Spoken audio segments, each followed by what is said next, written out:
नमस्कार दोस्तों, स्वागत है आपका हमारे चैनल में। देखिए, माननीय सर्वोच्च न्यायालय के द्वारा जो टेट की अनिवार्यता को लेकर फैसला सुनाया गया है, उसके खिलाफ लगातार शिक्षक संगठन आवाज उठाना स्टार्ट कर दिए हैं। मैं अगर उत्तर प्रदेश की बात करूं तो कल 1 लाख से अधिक शिक्षकों ने यहां पर प्रधानमंत्री जी को पत्र लिखकर भेजा है मात्र 1 दिनों में। और उन्होंने आगाह किया है कि यदि हमारी मांगे नहीं मानी गई तो अक्टूबर माह में दिल्ली चलो का नारा दिया जाएगा। और सभी शिक्षक संगठन इस पर एक मत होकर काम कर रहे हैं। मैं अन्य स्टेट के जो अन्य शिक्षक संगठन है उनसे यह डिमांड करूंगा, मांग करूंगा कि आप लोग भी यूपी की राह पर चलें और लगातार केंद्र सरकार को दबाव में बनाए रखें कि यहाँ पे शिक्षकों के साथ गलत हुआ है। तो इस चीज को बड़ी मतलब कि एक तरीके से मुद्दे पे उठाने के लिए सीधा फ्रंट पे लाने के लिए सभी शिक्षक संगठनों को आगे आना होगा। यहाँ पे आप देख सकते हैं कि टीईटी अनिवार्य केंद्र पर दबाव बनाने के लिए शिक्षकों का विरोध शुरू, अक्टूबर में दिल्ली कूच। जो प्रधानमंत्री जी हैं उनके नाम जो है पहले दिन लगभग 98,000 यहाँ पे पत्र भेजे गए हैं। और इस पत्र में शिक्षक संगठनों के द्वारा यहाँ पे शिक्षकों के द्वारा मांग की गई है कि जो उनके साथ अन्याय हुआ है, जब वो अपने जॉब में आए तब उन्होंने उस क्राइटेरिया को फुलफिल किया था जो वहाँ पे मांगा गया था। और किसी भी पद के लिए किसी भी नियुक्ति में कहीं भी शिक्षकों को या फिर अन्य जगहों पर बाहर नहीं किया जा सकता है कि पहले से जो नियुक्त शिक्षक है उनको दूसरा एक एग्जाम लगाकर बाहर करने की प्रक्रिया बिल्कुल सिरे सर से गलत है। इसी को लेकर यहाँ पे सभी शिक्षक संगठन लामबंद हुए हैं। सुप्रीम कोर्ट द्वारा सभी शिक्षकों के लिए शिक्षक पात्रता परीक्षा टीईटी अनिवार्य किए जाने के आदेश के बाद उत्तर प्रदेश के शिक्षक चिंतित डरे हुए हैं। अगर केंद्र सरकार और शिक्षा मंत्रालय इस मामले में हस्तक्षेप नहीं करते तो उनके सामने बड़ी विकट स्थिति उत्पन्न हो जाएगी। इसी क्रम में उत्तर प्रदेश बीटीसी शिक्षक महासंघ के आह्वान पर बुधवार को उत्तर प्रदेश से शिक्षकों द्वारा पहले दिन 97,890 पत्र प्रधानमंत्री के नाम भेजे गए हैं। यह कार्यक्रम 20 सितंबर तक चलेगा। इस दौरान प्रदेश भर के शिक्षक प्रधानमंत्री से 25 अगस्त 2010 से पहले नियुक्त शिक्षकों को टीईटी से छूट देने की मांग करेंगे। देखिए, एकदम लॉजिक पॉइंट उठाया गया है यहाँ पर शिक्षकों के द्वारा और कहा गया है कि जो भी शिक्षक 25 अगस्त 2010 यानी टीईटी के लागू होने के पूर्व नियुक्त हुए हैं उनको टीईटी से छूट यहाँ पे प्रदान किया जाए।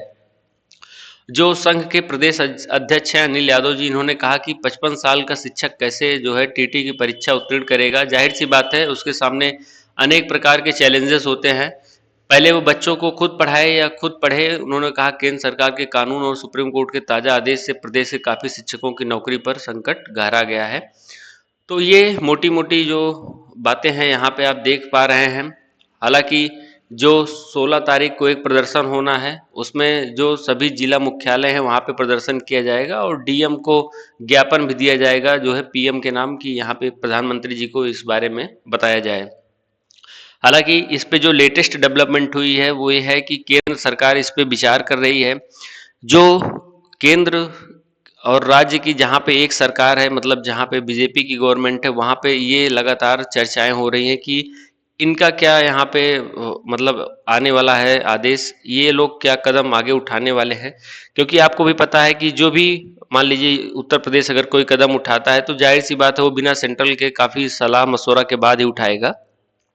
तो यहाँ पे अगर सुप्रीम कोर्ट की जजमेंट को चैलेंज करने की बात हो या फिर केंद्र द्वारा आर्टिकल जो जो आरटी की धारा 23(2) में चेंजेस की बात हो, इस पे लगातार यहाँ पे विचार चल रहा है। बात बस एक ही चीज़ का देना है कि जो अदर स्टेट है जो यूपी के अलावा है उन सभी लोगों को इसमें बढ़ चढ़ कर भाग लेना चाहिए। सभी शिक्षक संगठनों को आगे आकर एक दिन तय करना चाहिए कि इस दिन जो है देशव्यापी आंदोलन होगा जिससे एक मतलब आवाज जा सके जो भी 20-30-40 लाख शिक्षक यहाँ पे प्रभावित हुए हैं। हालांकि ऐसा न करने की स्थिति में यहाँ पे हो सकता है कि अलग अलग सुर जाए, लेकिन ये जो जजमेंट है ये बहुत जल्द ही बदला जाएगा और आप लोग देखेंगे कि इस पर विचार भी चल रहा है। आगे कोई और नई डेवलपमेंट आती है तो हम आप लोगों को चैनल से अवगत करवाएंगे। तो चैनल पर अगर पहली बार जुड़े हैं तो सब्सक्राइब कर लीजिएगा और वीडियो कैसी लगी लाइक कर दीजिएगा। साथ ही साथ कमेंट करिएगा कि क्या जो माननीय सर्वोच्च न्यायालय के द्वारा फैसला दिया गया है कितना सही है कितना गलत है। मैं आपकी राय आपकी कमेंट को जानना चाहूँगा। हालांकि जो सर्वोच्च न्यायालय है उसके कई जजमेंट को यहाँ पे कानून के द्वारा बदला गया है। तो अब देखने की बात है कि जो एक आर्टिकल यहाँ पे है, जो अनुच्छेद जो धारा है 23(2), क्या इसमें बदलाव करेगा केंद्र सरकार आरटी एक्ट के कि नहीं। अब क्योंकि शिक्षक संगठन लगातार दबाव बना रहे हैं और जो शिक्षक संगठन है काफ़ी स्ट्रांग है, मजबूत है, तो यहाँ पे जरूर केंद्र सरकार इनकी बात को सुनेगा। तो हम अब नेक्स्ट वीडियो में आपको अपडेट देंगे कि क्या इससे कुछ प्रभाव पड़ा कि नहीं। तब तक के लिए बहुत बहुत धन्यवाद।